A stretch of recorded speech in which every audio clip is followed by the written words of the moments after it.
Welcome to our college briefing show. Today, we're diving into some exciting college baseball victories and inspiring stories from the sports world. First up, Arkansas, the number 3 seed, crushed Creighton 12-1 with powerful home runs from Wehiwa, Aloy and Ryder Helfrick, plus a stellar 6-inning performance from pitcher Zach Root. They're now heading to the Fayetteville Regional Final, ready for their next challenge. Next, North Carolina, seeded 5th, showed off their offensive firepower with Sam Angelo smashing 2 home runs, helping them beat Oklahoma 11-5. The Tar Heels started strong with a 6-run first inning, setting the tone for the game. They're now eyeing a spot in the Super Regionals, with a lot of excitement in the air. And in a story of strength beyond the field, women athletes are proving that endurance and resilience are their true superpowers. From ultramarathons to climbing El Capitan, women are challenging stereotypes and redefining what it means to be physically strong. It's a fantastic reminder that perseverance and grit come in all forms. Please continue to watch for the full details. In Fayetteville, Arkansas, the Razorbacks delivered a commanding display of power and pitching, as Wehiwa, Aloy and Ryder Helfrick each launched 2 home runs, igniting a 12-1 rout against Creighton. Zach Root's stellar 6-inning performance, allowing just 3 hits and striking out 7, set the tone for Arkansas's dominance. The game showcased Aloy's exceptional talent, with his 3rd homer of the night, a 2-run shot, highlighting his season total of 20 home runs and his SEC Player of the Year accolade. Cam Koziel also contributed with his 15th home run, adding to Arkansas's offensive fireworks, while the Razorbacks' early lead was cemented with a series of hits and explosive power, propelling them into the Fayetteville Regional Final with their first 2-0 start since 2022. Meanwhile, in Chapel Hill, North Carolina's offensive fireworks were led by Sam Angelo, who homered twice, including a pivotal 3-run shot that capped a 6-run first inning, helping the Tar Heels to an 11-5 victory over Oklahoma. The game was characterized by North Carolina's relentless scoring, with unearned runs and back-to-back solo shots from Angelo and Alex Madera fueling their early dominance. The Tar Heels pitcher Jason DeCaro was effective on the mound, striking out 8 over 6 innings and allowing only 3 runs. Oklahoma's efforts to rally fell short against North Carolina's disciplined offense, which scored in 4 consecutive innings, securing their spot in the regional with a commanding performance that showcased their offensive depth and resilience. In Clemson, West Virginia's gritty effort paid off as Sam White and Armani Guzman each drove in 2 runs, leading the Mountaineers to a 9-6 victory over the number 11 seed Tigers. The game was a roller coaster, with Clemson rallying to tie the game at 4-4 before West Virginia regained the lead with a clutch 8th-inning hit from Guzman. The Mountaineers' resilience was further demonstrated in the 9th, where a walk and hit by pitch loaded the bases before Guzman and Skylar King drew bases-loaded walks to extend their lead. The game's tension culminated with Clemson loading the bases in the final inning, but Ben McDougal's strikeout sealed West Virginia's victory.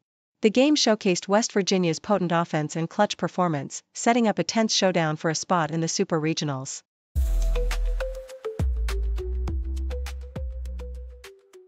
ESPN reports that Dean Curley's exceptional performance with 4 RBIs, including a solo homer, propelled Tennessee to a commanding 10-6 victory over Cincinnati in the Knoxville Regional.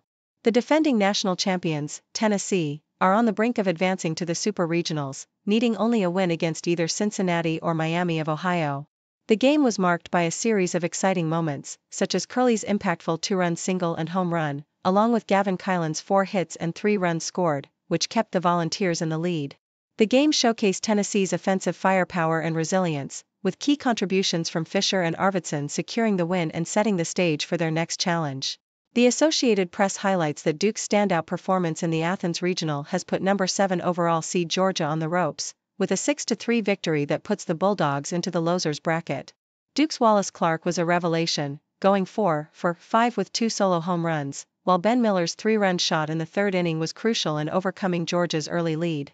Georgia's offense was lively early, but Duke's timely hitting and strategic pitching, including James Talon's 2nd save, sealed their victory. Georgia now faces a daunting task, needing to beat Oklahoma State twice to stay alive and reach the Super Regionals, illustrating the unpredictable intensity of the NCAA baseball tournament.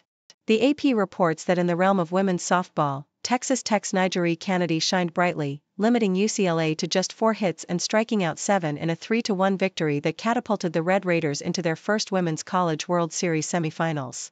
Kennedy's experience and composure were evident as she navigated UCLA's loaded bases and dangerous hitters, showcasing her veteran poise. Texas Tech's offense was timely, with Michaela Garcia stealing home and Haley Toney's solo homer providing the winning margin. The game was a testament to Canada's dominance and Texas Tech's rising prominence in college softball, as they prepare to face Oregon or Oklahoma with a shot at their first championship series appearance.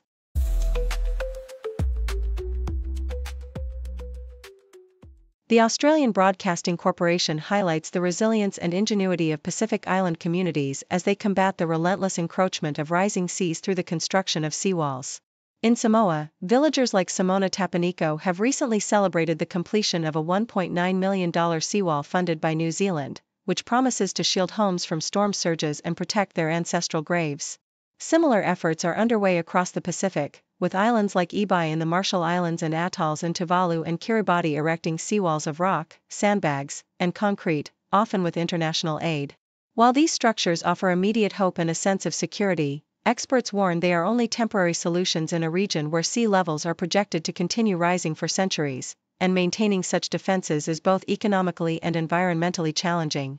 Coastal engineers compare seawalls to band-aids, useful for now but ultimately insufficient, advocating instead for long-term strategies like relocating inland or restoring natural ecosystems such as mangroves, which can serve as sustainable barriers against the sea's advance.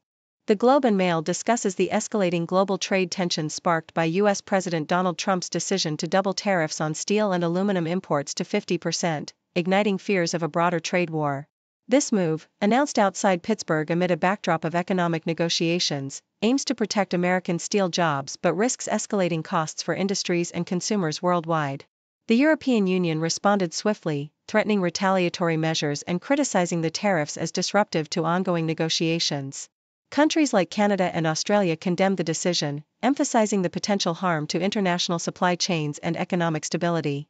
The tariffs, which had already increased from 25% earlier in the year, intensify the strain on global trade networks, especially affecting nations that rely heavily on steel imports, and exemplify the ongoing friction in U.S.-led efforts to reshape international trade policies amid broader geopolitical tensions.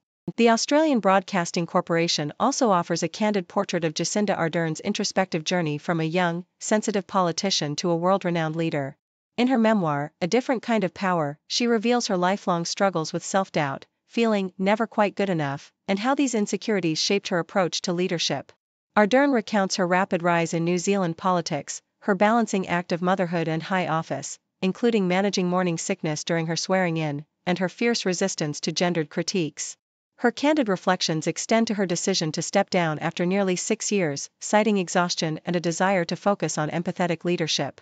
Now a fellow at Harvard, Ardern emphasizes the importance of vulnerability, humility, and emotional intelligence in politics, advocating for a new model of leadership rooted in compassion and authenticity, values she believes are essential for future leaders to navigate the complex challenges of the modern world.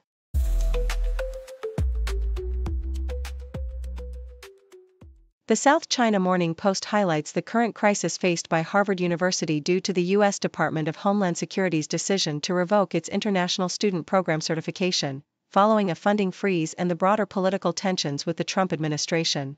This situation leaves nearly 6,800 foreign students in limbo, prompting Hong Kong universities to consider welcoming these displaced scholars.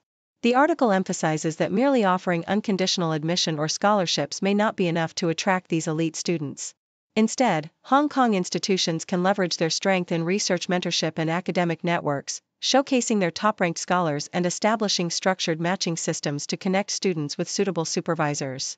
Such strategic positioning could turn this crisis into an opportunity, potentially cultivating future Nobel laureates and industry pioneers, thus elevating Hong Kong's global academic standing.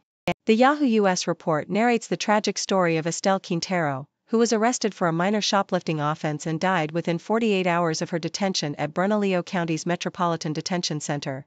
Her death, under circumstances that remain unclear, underscores the alarming pattern of fatalities at the facility, especially among inmates undergoing detox. Quintero's case reveals systemic issues in the jail's management, such as inadequate medical care and neglect, with inmates reporting that she was banging on her cell door for help before her death. This incident is part of a disturbing trend, with nearly 36 deaths since 2020 in the facility, raising urgent questions about the safety and humanity of detention practices, especially for vulnerable populations caught in the criminal justice system for petty offenses. The Sydney Morning Herald celebrates the remarkable achievements of women in sports, challenging traditional notions of strength and endurance. Tara Dower's record-breaking 40-day Appalachian Trail trek and Audrey Jimenez's historic high school wrestling victory exemplify how women are redefining athletic limits. From ultramarathons to climbing El Capitan without prior practice, women are excelling in extreme endurance sports, often outperforming men, especially over long distances.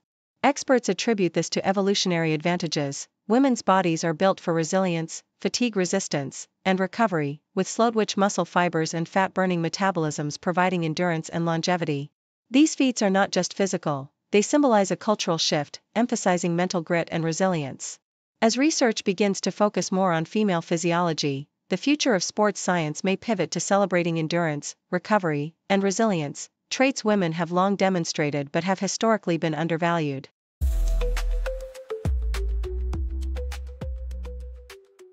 ESPN reports an exhilarating college baseball showdown where Murray State's dynamic duo, Dan Tauken and Luke Mistwan, combined for an impressive 10 RBIs, powering the Racers to a thrilling 13-11 victory over Georgia Tech. The game was a roller coaster of momentum shifts, with Murray State seizing an early advantage through two 5-run innings that built a commanding 10-3 lead. Tauken's clutch performances, including 2 home runs, and Mistwan's pivotal sacrifice fly, kept the Racers ahead amid Georgia Tech's fierce rally, highlighted by Von Lackey's 3-run homer and John Giesler's double. Despite Georgia Tech's relentless efforts, including a crucial 7th-inning home run by Hoggard and a late rally in the 5th inning that tied the game at 10, Murray State's resilient bullpen, led by Graham Kellum's 6th save, sealed the win. This victory pushes Murray State to the brink of their first-ever Super Regional appearance, setting the stage for a tense showdown in the upcoming regional finals. Meanwhile, the AP details a dominant performance by Florida State, as Miles Bailey's grand slam and Drew Furrow's 2 home runs propelled the Seminoles to a 10-3 victory over Mississippi State in the Tallahassee Regional.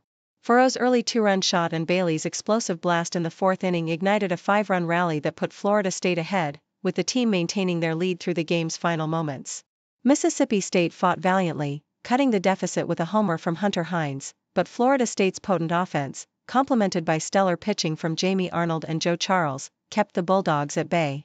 With this win, Florida State advances to the regional championship, inching closer to the Super Regionals, where they await the outcome of the upcoming elimination game between Mississippi State and Northeastern.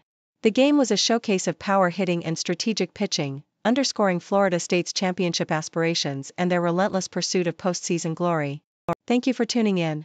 The content above showcases the latest briefing reports and analytical synopses, thoughtfully curated by the 6Do team. These insights stem from a wide array of reputable media outlets, think tanks, government sources, and specialized experts worldwide.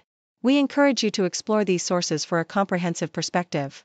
Keep in mind that while the content may not always align with the official standpoint of 6Do Brief, it's not meant to be taken as absolute directives for decision-making. Comprising seasoned media professionals, learned scholars, and accomplished scientists, the 6Do team embodies a trailblazing, fully independent media entity. To customize 6Do Brief to meet your professional needs, you have the option to subscribe to a diverse array of briefings on our website, 6dobrief.com. Regardless of your location, you can conveniently receive 6Do Brief via email. Turn on the TV screen, see the world unseen. China's on the news tonight, history in the spotlight. Scroll through my phone again, find out where to begin. Stories from the east to west, learning from the very best. News in China every day, learning in a fun new way. From the cities to the farms, feel the heartbeat, feel the charm.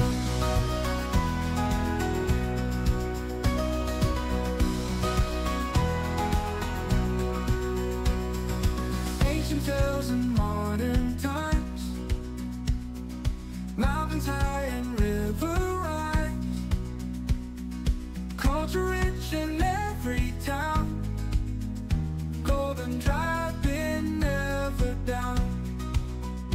Every headline a new friend, from beginning to the end.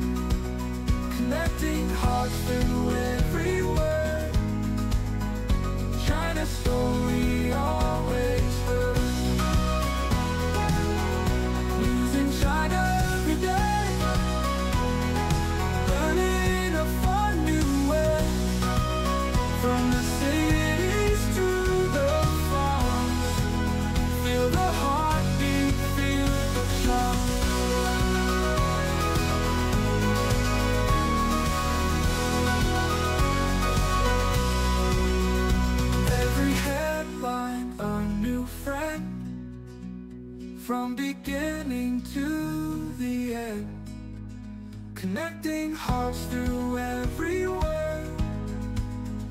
China's story all